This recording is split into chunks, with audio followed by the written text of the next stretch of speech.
우리 함께 기도하실 때 대중을 대표해서 신용석 안수집사님께서 기도하시겠습니다.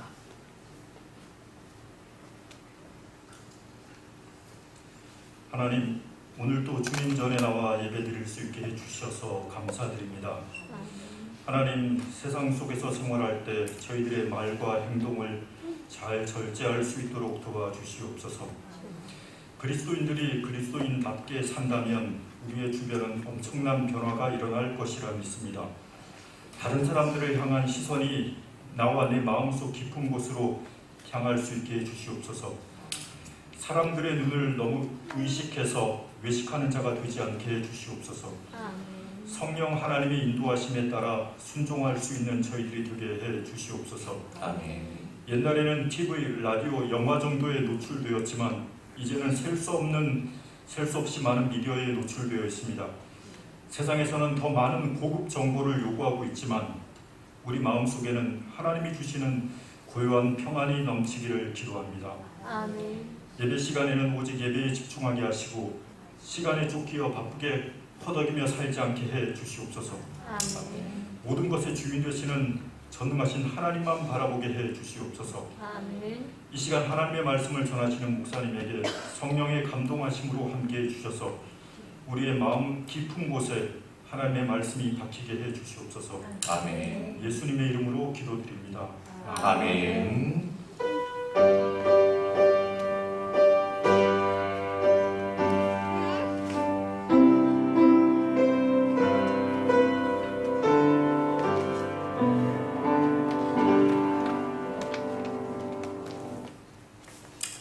오늘 하나님께서 우리에게 주시는 말씀입니다. 고린도전서 6장 12절 한 절 말씀인데요.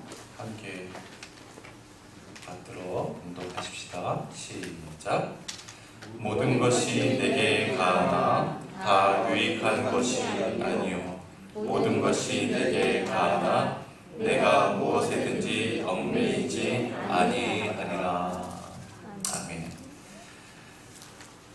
고린도전서 5장과 6장은 고린도 교회 교인들의 그 도덕적 타락에 대해서 바울이 질타하고 권면하는 내용이라고 했습니다. 그들이 어느 정도로 타락해 있었는지 5장부터 상세하게 밝혀주는데 5장 도입부에서는 음행에 관해서 바울이 지적을 했죠.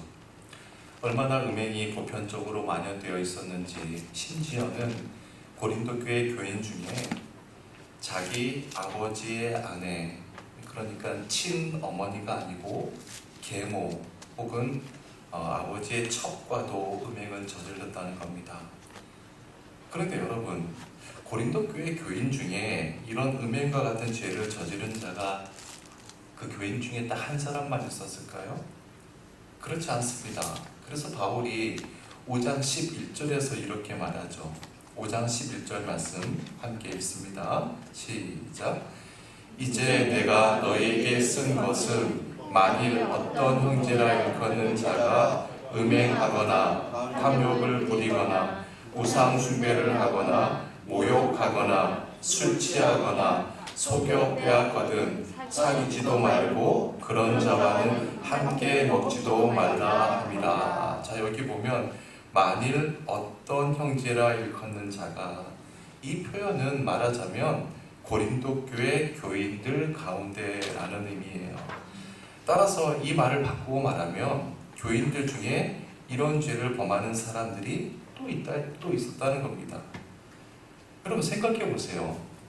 고린도 교회에 이런 죄를 범하는 사람이 없었으면 바울이 굳이 이런 언급을 할 필요가 없었겠죠. 그리고 여기 보면 음행뿐만 아니라 탐욕을 부리거나 우상 숭배를 하거나 모욕을 하거나 술 취함 등등 갖가지 도덕적 타락의 모습들이 있었다는 겁니다. 그리고 6장에 들어가서는 지난 2주 동안 우리가 함께 살펴보았듯이 고린도 교회 교인들끼리 벌어진 지극히 사소한 문제 때문에 그것을 세상 법정까지 가지고 간 것에 대해서 바울은 질타했습니다. 그리고 그 당사자들뿐만 아니라 그것을 그대로 방치하고 있는 고린도 교회 교인들에 대해서도 바울은 잘못을 지적했죠.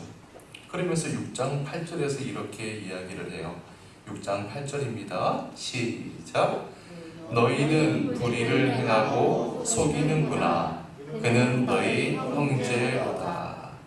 그러니까 세상 법정까지 가서 서로 비난하고 싸우는 그 행위도 불의한 것이고, 그런 교인들을 방치하는 나머지 교인들, 그들도 다 불의를 저지르고 있는 것임을 바울이 이야기하고 있는 겁니다. 그리고 9절과 10절이 이렇게 다시 반복해서 이야기합니다. 9절 10절 시작. 불의한 자가 하나님의 나라를 유업으로 받지 못할 줄을 알지 못하느냐. 미혹을 받지 말라. 음행하는 자나 우상 숭배하는 자나 간음하는 자나 탐색하는 자나 남색하는 자나 도적이나 탐욕을 부리는 자나 술취하는 자나 모욕하는 자나 소교대하는 자들은 하나님의 나라를 유업으로 받지 못하리라. 자, 바울이 또다시 여러 가지 죄의 목록들을 지적하고 있는데, 바로 이와 같은 범죄 행위들이 고린도 교회 교인들 사이에서 실제적으로 벌어지고 있었다는 것을 우리가 알 수가 있죠. 자, 여러분 생각해 보세요. 왜 고린도 교회 교인들이 이렇게까지 타락했을까요? 우리는 이미 그 이유를 짚어보았습니다. 고린도 교회 교인들은 이미 주님을 다 만났습니다. 구원의 기쁨도 다 얻었던 자들입니다. 그럼에도 불구하고 성령님을 쫓아 사는 것이 아니라 육신의 소욕을 쫓아 사는 영적 미숙아들이었다는 겁니다. 그러다 보니까 자신들이 가지고 있는 세상의 것들만을 자랑하면서 서로 왕노릇하는 데만 급급했습니다. 여러분, 이 왕노릇한다는 것은 절대 기준이 나한테 있는 거라고 했잖아요. 절대 기준이 하나님께 있어야 하는데, 그 기준에 따라서 내 삶이 새롭게 되고 성숙되어지는데, 절대 기준이 나 자신이다 보니까 내 생각, 내 판단대로만 하는 거예요. 그것이 다 맞기 때문이죠.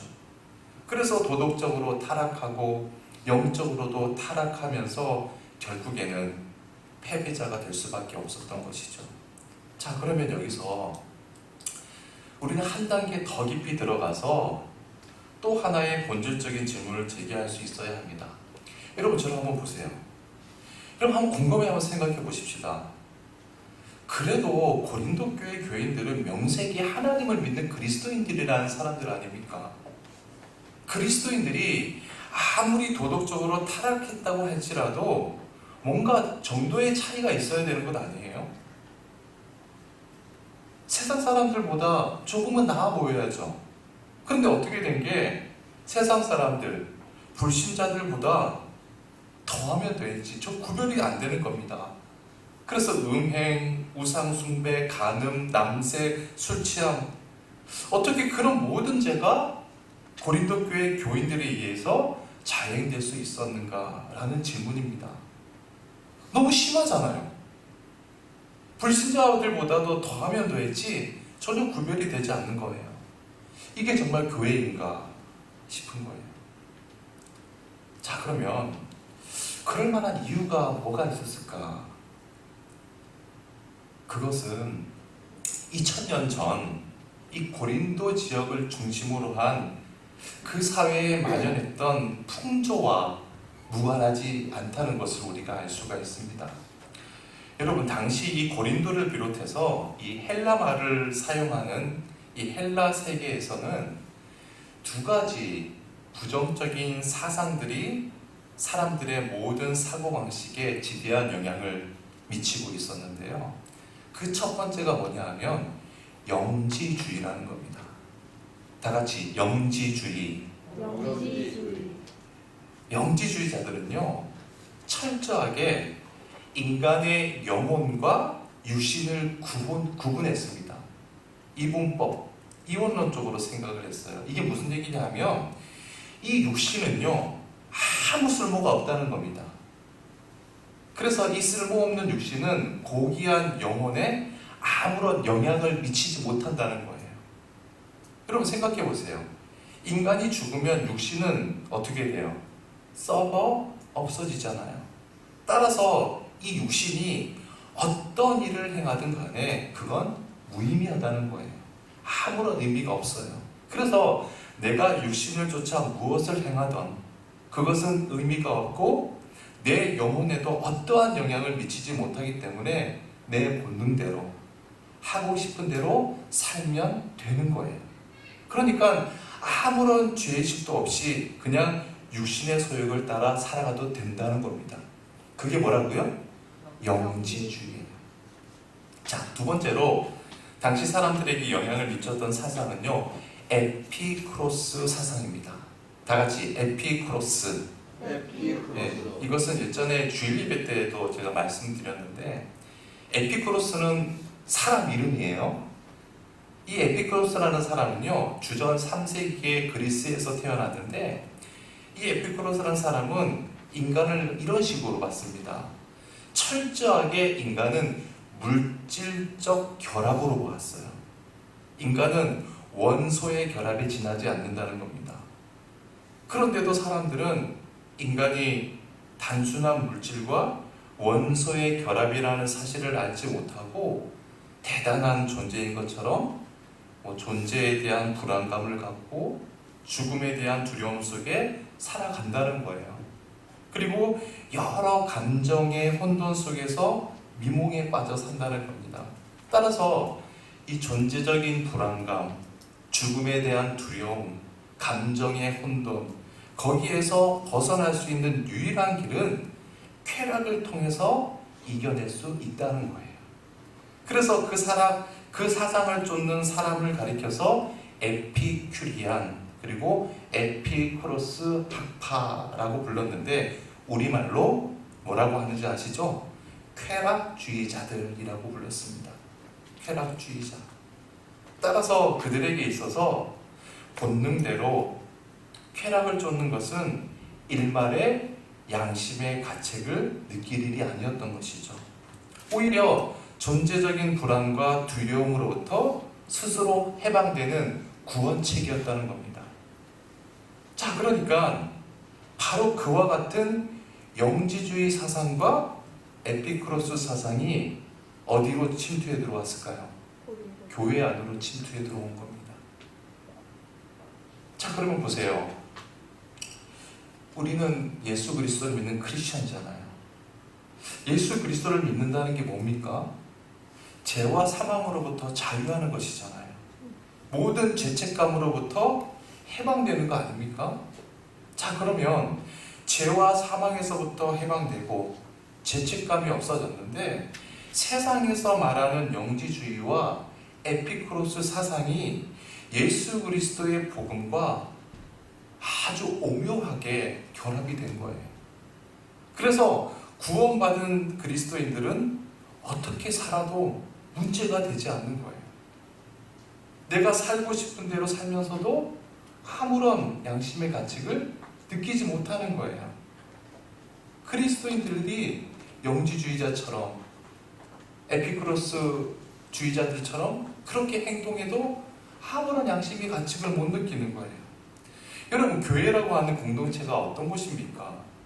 세상의 잘못된 풍조를 쫓아가는 것이 아니라 세상의 잘못된 풍조를 고치는 생명의 진원지가 되어야 되는 곳이 교회인데 오히려 고린도 교회는 세상에 의해서 오염돼 버리고 만 거예요. 그러다 보니까 이 교회 속에 온갖 죄가 다 일어나고 있음에도 불구하고 그들 스스로 자신들의 교회가 잘못되었다는 것, 그들이 영적으로 잘못되었다는 것을 전혀 깨닫지 못하는 심각한 질병에 빠져 있었던 것이죠. 여러분, 오늘날 우리 사회를 한번 바라보면서 우리 교회도 한번 바라봅시다. 오늘날은 이 교회가 과연 이 세상을 새롭게 하는 생명의 진원지가 되고 있는지, 아니면 세상의 풍조에 그릇된 사고방식에 오히려 교회가 오염되어 있는 것은 아닌지 우리가 심각하게 생각해 봐야 하겠죠. 자, 그러면 보세요. 바울이 이렇게 간절하게 고린도 교회 교인들에게 고린도 전서라고 하는 편지를 썼던 2000년 전과 우리가 살고 있는 오늘날을 한번 비교해 봅시다. 우리가 정말 하나님 앞에서 가슴에 손을 얹고 냉철하게 돌아본다면 사실은 어때요? 아무런 차이가 없다는 사실을 알게 되지 않습니까? 여러분, 제가 여러 번 강조했듯이 이 복음서와 사도행전을 연결해주는 성경에서 정말 중요한 장이 있다고 했는데 그 장이 요한복음 21장이라고 제가 말씀을 드렸습니다. 이 요한복음 21장은 복음서와 복음서 위에 토대를 두고 앞으로 이 사도행전을 통해서 세워지는 교회를 이어주는 연결고리가 된다고 했죠. 따라서 이 요한복음 21장을 바르게 알아야 교회가 무엇인지 깨닫게 되고 교회를 이루는 그리스도인들의 믿음이 어떻게 해야 되는 것인지 그 근본도 알게 되거든요. 그래서 제가 2년 전에 코로나가 시작되면서 사도행전 본문을 잠시 접어두고 요한복음 21장을 가지고 본문으로 함께 묵상을 나누었던 적이 있습니다. 근데 저는요, 목회를 계속 해가면서 요한복음 21장의 중요성을 계속해서 뼈저리게 느끼게 됩니다. 여러분, 요한복음 21장 1절 말씀을 한번 보십시다. 요한복음 21장 1절 말씀 함께 읽어봅시다. 시작. 그 후에 예수께서 디베랴 호수에서 또 제자들에게 자기를 나타내셨으니 나타내신 일은 이러하니라. 그리고 우리가 잘 아시다시피 예수님의 명령을 쫓아서 갈릴리로 돌아간 제자들이 갈릴리 바닷가에서 욕망에 사로잡혀서 밤새도록 그물을 던지잖아요. 그렇게 해서 요한복음 21장이 시작되지 않습니까? 그런데 여기 보면 이 요한 사도가 요한복음 21장을 기록하면서 이 갈릴리로 기록하지 않고 뭐라고 기록했죠? 디베랴라고 기록했습니다. 참고로 여러분 성경에 보면 갈릴리 바다라고 기록한 것도 있고 또 갈릴리 호수라고 기록한 것도 있고 뭐가 맞는 것 같아요? 호수가 맞을까요? 바다가 맞을까요? 제가 직접 가서 물을 한번 찍어서 맛을 봤는데 짠맛이 전혀 안 나요. 그럼 뭘까요? 호수가 맞아요. 근데 이 호수가 워낙 커요. 방대해 보입니다. 그리고 유대인들은 크고 고여있는 물에 대해서 전통적으로 바다라고 표현도 했습니다. 그러니까 호수, 바다 다 같은 의미예요. 자, 그렇다면 왜 갈릴리 호수, 갈릴리 바다가 왜 디베랴라고 기록되었는가? 이유가 있어요. 주전 25년 유대 왕이었던 헤롯 안티파스라는 사람이 갈릴리 서쪽 연안에 새로운 신도시를 만들면서 로마 황제에게 잘 보이기 위해서 당시 로마 황제였던 티베리우스의 이름을 붙여서 갈릴리를 디베랴라고 개명을 합니다. 그랬더니 그 신도시에 사는 로마 제국의 지배자들이 황제의 이름이 붙어있는 디베랴 도시 앞에 있는 이 갈릴리 바다를 뭐라고 불렀을까요? 디베랴 바다라고 부른 겁니다. 따라서 그 바다는 유대인의 갈릴리 바다가 아니고 이를테면 황제의 바다라는 의미예요. 황제의 바다. 여러분, 요한복음을 자세히 읽어보면 이 요한 사도가 갈릴리를 총 16번 언급을 하고 있는데 14번은 갈릴리라고 기록했습니다. 그런데 딱 2번 의도적으로 디베랴라고 씁니다. 첫 번째가 오병이어를 이야기하는 요한복음 6장에서 디베랴라고 기록하고 그리고 두 번째이자 마지막이 바로 요한복음 21장 1절에서 그렇게 기록을 해요. 여러분, 황제가 뭡니까? 황제는 인간 욕망의 상징이라고 할 수 있죠. 황제는요, 하고 싶은 것 다 할 수 있는 사람이에요. 자기가 하고 싶은 것을 위해서는 자신의 권력으로 수십만 명, 수만 명도 죽일 수 있어요. 자기가 갖고 싶은 것은 무엇이든지 무력으로 다 빼앗을 수 있는 사람이에요. 따라서 그 갈릴리 바다를 디베라 바다로 불렀다고 하는 것은 주석을 가하면 욕망의 바다라는 의미죠. 디베라 바다는 무슨 바다예요? 욕망의 바다입니다. 따라서 복음서와 교회의 역사를 밝혀주는 사도행전을 이어주는 연결고리인 요한복음 21장은 욕망의 바다에서 일어난 이야기를 우리에게 전해주는 것으로 시작하고 있는 겁니다. 자, 그러면 이것이 과연 무엇을 의미할까요? 여러분, 오늘날 우리가 그리스도인으로 살아간다는 것은, 이 세상에서 살아간다고 하는 것은 디베라라고 하는 곳에서 살아간다고 할 수가 있는 것이죠. 우리가 살아가는 이 세상은 절대로 수도원이 아닙니다. 신상계곡도 아닙니다. 온갖 욕망이 난무하는 디베라예요.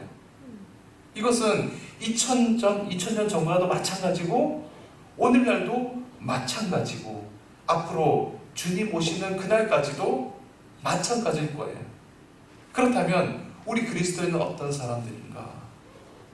그 욕망의 바다 디베라 한가운데서 디베라를 쫓지 않고 진리를 쫓는 사람들을 의미하는 것이죠. 그것을 요한 사도는 그렇게 표현한 겁니다. 그런데 오늘날 우리 교회는 어떻습니까? 많은 사람들이 교회가 세속화되어 있다고 한탄합니다. 세속화되어 간다는 게 무슨 의미일까요? 세상을 쫓아간다는 것 아닙니까? 그리스도인들이 생명과 진리의 법칙을 쫓아서 살지 않는 것이죠. 세상 사람들, 불신자들과 똑같이 욕망의 논리를 쫓아 살아가는 겁니다. 세상에서 살고 싶은 대로 다 살면서 예배당에 들어와서 하나님의 말씀 듣고 예배당에 참석하는 것만으로 그리스도인이라고 착각하는 거예요. 그러니 교회가 세상을 바꿀 수 있는 힘을 가질 수가 없는 것이죠. 여러분, 요한복음 21장을 보시면 그 거대한 디베라 바다에서, 그 욕망의 바다 한가운데서 밤새도록 제자들이 욕망에 사로잡혀서 그물을 던지잖아요. 그런데 어떻게 됐습니까? 단 한 마리도 못 잡았습니다. 욕망의 바다에서 욕망에 사로잡히면 그 인간은 아무리 노력한다 할지라도 언젠가 그 욕망의 바다에 침몰해 버릴 수밖에 없어요. 그러나 그 디베라 바다, 욕망의 바다에서 그 욕망의 법칙에 빠져서 침몰해 가던 제자들이 예수 그리스도를 만났습니다. 그분을 주인으로 만나고 빛을 발하기 시작하니까 그 욕망의 바다가 달라지지 않습니까? 그러니까 보세요. 이 욕망의 세상은 욕망으로부터 새로워지는 것이 아니라 생명과 진리로만 새로워지는 것이죠. 그것을 이 요한 사도가 일깨워준 뒤에 이 세상이 아무리 욕망으로 가득한 디베라 바다 한가운데에 일지라도 진리를 쫓아 사는 소수의 사람들이 모였을 때 인류의 역사가 바뀌어졌음을 보여주는 것, 그것이 바로 사도행전이죠. 자, 이제 이와 같은 우리의 현실과 2000년 전 바울이 고린도전서를 썼을 때 그 상황과 배경을 이해한 다음에 본문을 통해서 전하는 바울의 음성을 우리가 듣게 되면 전혀 새로워지는 것이죠. 12절 말씀입니다. 12절이 이렇게 시작을 하죠. 모든 것이 내게 가하나. 여기에서 내게는 누굽니까? 내게 바울이죠. 바울에게는 모든 것이 가했다는 겁니다. 여기서 가하다라고 하는 것은 헬라 말로 엑세스티라고 하는데, 거기 적어보세요. 모든 것이 용납되었다 또는 허용되었다. 모든 것이 용납되었다, 허용되었다. 즉 내게는 모든 게 합법화되었다라는 의미예요. 자, 저를 보세요. 나는 모든 것이 가해요. 뭐든지 해도 상관없어요. 모든 것이 용납되고 허용되었어요. 그런데 여기까지만 딱 잘라버리면 영지주의자들도 이런 말을 할 수 있죠. 왜? 육체는 다 더러운 거니까 뭘 해도 상관없어요. 에피쿠로스주의자들도 이런 말을 할 수 있어요. 왜? 존재적 불안과 두려움에서 내가 탈출할 수 있는 유일한 길은 내가 하고 싶은 대로 사는 거니까.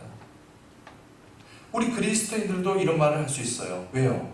우리는 죄와 사망의 법칙에서 해방되었고 죄책감에서 자유한 사람들이기 때문에 우리는 뭐든지 할 수 있어요. 자, 그런데 그리스도인이냐 아니면 영지주의자냐 에피쿠로스주의자냐 아니냐의 차이는 그 뒤에 무엇이 붙느냐 안 붙느냐로 결정이 되는 것이죠. 자, 그러면 그리스도인은 어떤 사람들인가? 그 뒤에 이런 말이 붙는 사람들입니다. 12절 다시 봅시다. 모든 것이 내게 가하나 그 다음 뭐라고 해요? 다 유익한 것이 아니요. 유익한 것이 아니요. 나는 뭐든지 할 수 있어요. 내가 어떤 것을 해도 나는 죄의 노예로 살지 않을 자신이 있어요. 그럼에도 불구하고 그 모든 것이 다 유익하지 않음을 알기 때문에 내가 하지 않는다는 겁니다. 여기서 유익하다라고 하는 이 말은 헬라어로 쉼페루라고 해요. 쉼페루. 이 뜻은요, 적어보세요. 함께 지탱하다 또는 함께 운반하다라는 뜻이에요. 쉼페루가 뭐라고요? 함께 지탱하다 그리고 함께 운반하다. 지탱하다, 운반하다. 여러분, 이 세상에 어떠한 인간도요 혼자 사는 인간은 없습니다. 혼자 살 수 없어요. 결혼을 했으면 가족들과 함께 살고, 결혼하지 않았더라도 사회생활을 하면서 누군가와 연관을 맺고 살 수밖에 없습니다. 자, 그러면 보세요. 나한테는 모든 것이 다 가능해요. 나는 내 기분이 내키는 대로 자연스럽게 따라가면서 다 할 수 있어요. 그러나 나와 연관을 맺고 함께 하는 이 사회를 지탱하고 함께 이 집을 지탱하고 함께 진리를 운반해야 하는 나와 관련을 맺은 사람들을 위해서 나는 안 할 수 있다는 것이죠. 예를 들어서 일전에 제가 알던 어떤 분의 그 부인이 불륜을 저질렀습니다. 남편이 외국에 가 있는 동안에 그 부인이 자기보다 한 10수년 연하의 젊은 청년과 불륜을 저지른 겁니다. 그것도 같은 교회 다니는 청년과 불륜을 저지른 거예요. 주위 사람들이 그것을 알고 해외에 있는 남편한테 연락을 했습니다. 남편이 와서 보니까 다 사실이거든요. 그래서 남편이 이혼하기를 원했습니다. 당연하잖아요. 어떻게 같이 살 수가 있겠습니까? 그런데 재밌는 것은 그 여자분이 자기는 이혼을 못하겠다는 거예요. 그 이유가 이런 겁니다. 자신이 그 청년을 보고 그렇게 불륜에 빠지게 된 것은 너무나 자연스러운 감정의 흐름이었다는 거예요. 그래서 나는 여전히 남편도 사랑한다는 거예요. 그리고 자신의 가정도 깨고 싶은 생각이 전혀 없다는 겁니다. 그러면서 나는 죄짓지 않았다는 겁니다. 나는 감정의 자연스러운 현상을 그대로 쫓았을 뿐인데 그것이 뭐가 잘못이냐고 항변을 하는 것이죠. 근데 여러분 생각해 보세요. 대체 그분이 뭘 모르는 것이죠? 세상은 자기 혼자 사는 게 아니라는 것을 이 사람은 모르는 것이죠. 가정을 지탱하기 위해서는 자연스럽게 감정의 흐름을 쫓아서는 안 되잖아요. 극복하고 이겨내야죠. 그 과정을 진리 위에서 세우기 위해서는 자연스러운 그 과정의 흐름을 영적인 힘으로 통제할 수 있어야 되는 거 아니겠습니까? 그래서 바울이 고린도전서 10장 23절, 24절을 통해서 이렇게 이야기합니다. 함께 읽어봅시다. 고린도전서 10장 23, 24절 시작. 모든 것이 가하나 모든 것이 유익한 것은 아니요 모든 것이 가하나 모든 것이 세우는 것은 아니니 누구든지 자기의 유익을 구하지 말고 남의 유익을 구하라. 그렇습니다. 우리가 이 세상을 쉼패로, 즉 누군가 함께 더불어 이 사회를 지탱하고 함께 운반하고 살아간다는 사실을 깨닫는다면 나의 유익을 위해서 내 감정의 흐름을 충실히 하는 것이 아니라 상대방과 더불어 지탱해가는 그 삶 자체를 더 존중히 여기게 된다는 것이죠. 따라서 내게는 모든 것이 가하지만 우리는 그 모든 것을 뿌리칠 수 있는 것이죠. 자, 본문 12절 하반절에서 바울이 이렇게 또 이야기합니다. 모든 것이 내게 가하나 내가 무엇이든지 뭐라고 해요? 얽매이지 아니하리라. 자, 나는 뭐든지 할 수 있어요. 그러나 누구에게든지 무엇에든지 얽매이지 않기 위해서 안 한다. 여기서 이 얽매이다라는 말은요, 헬라어로 엑소시아조라고 하는데 그 뜻은요, 지배를 받는다는 겁니다. 엑소시아조가 어떤 뜻이라고요? 지배를 받는다. 자, 나는 뭐든지 할 수 있어요. 그러나 나는 누구에게든지 무엇에든지 종속되어서 그것에 지배를 받지 않기 위해서 나는 안 한다는 겁니다. 이건 또 쉬운 예를 들을 수 있죠. 여러분, 마약, 도박, 나쁜 거 알면서도 왜 못 끊죠? 왜 그것에 빠지면 헤어나올 수 없죠? 마약을 시작하는 그 순간부터, 도박을 시작하는 그 순간부터 마약에, 도박에 무엇을 받아요? 지배를 받기 때문이죠. 술, 담배 마찬가지 아닙니까? 그것에 지배를 당하니까 못 끊는 거예요. 그래서 바울은 그 무엇에게도 나는 지배당하지 않기 위해서 하지 않는다. 여러분, 제가 아는 어떤 성도님께서 한 40년 동안 공직에 계시다가 정년퇴직을 하셨는데, 여러분, 이 40년을 공직에 계시다가 정년퇴임을 하셔서 이제 아침에 출근도 안 하셔도 되고 그러면 얼마나 자유롭겠습니까?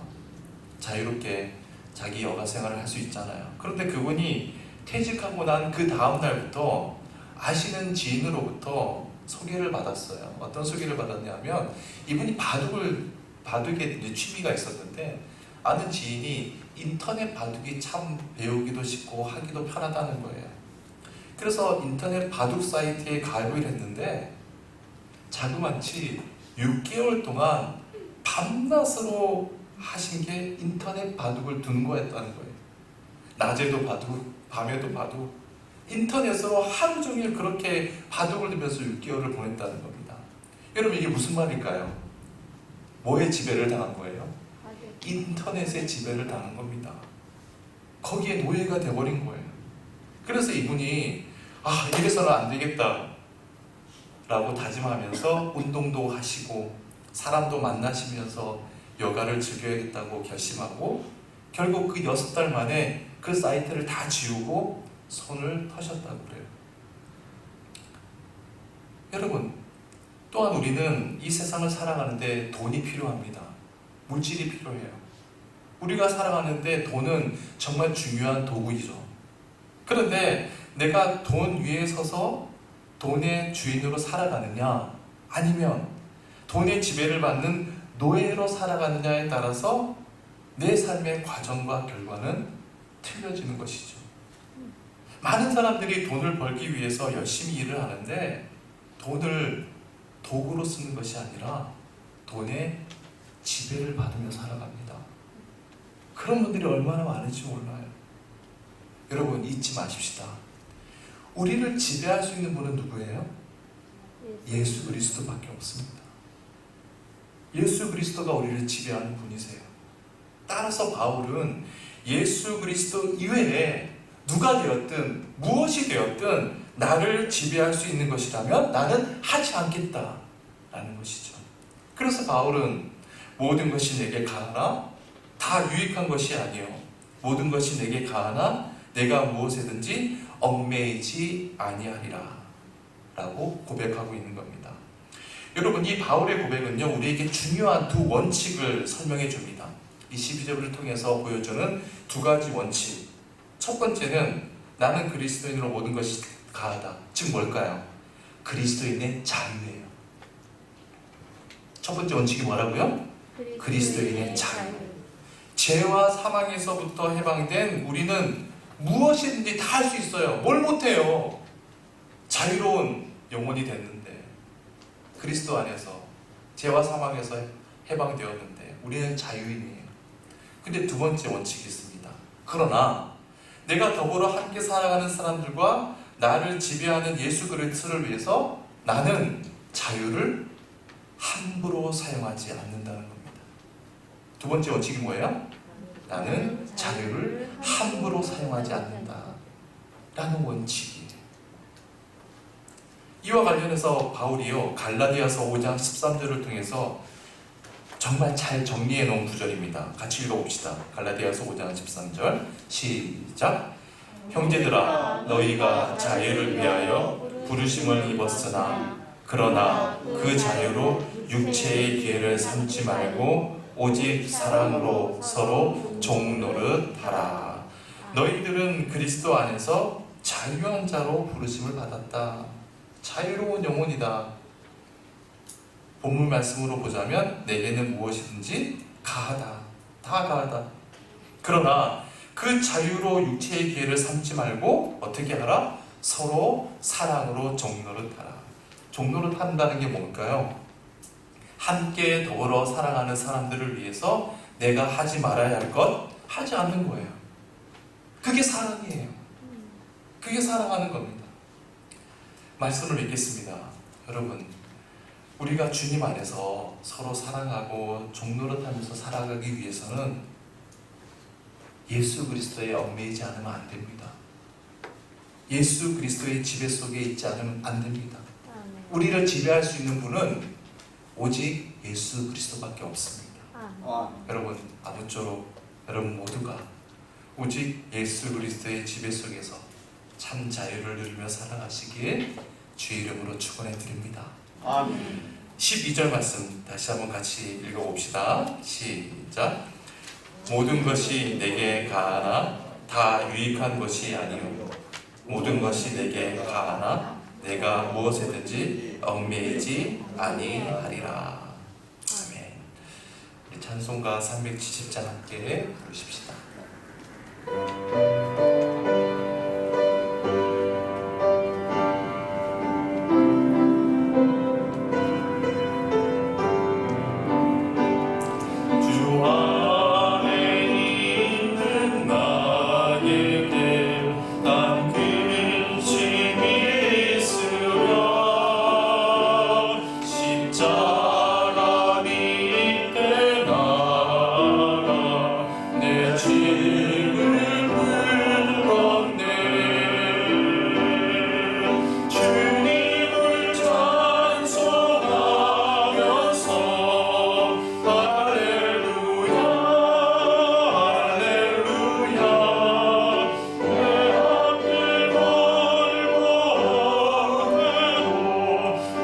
주님만 따라가리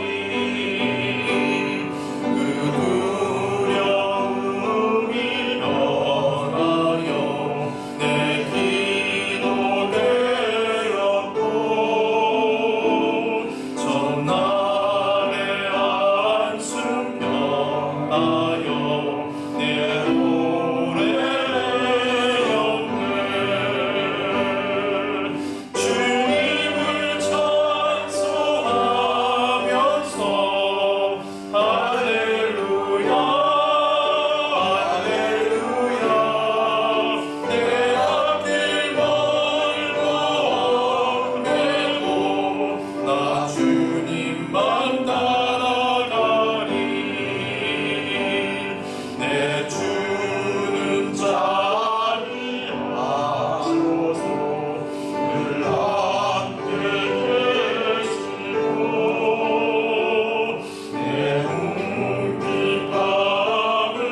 모든 것이 내게 가하나 내가 무엇에든지 얽매이지 아니하리라.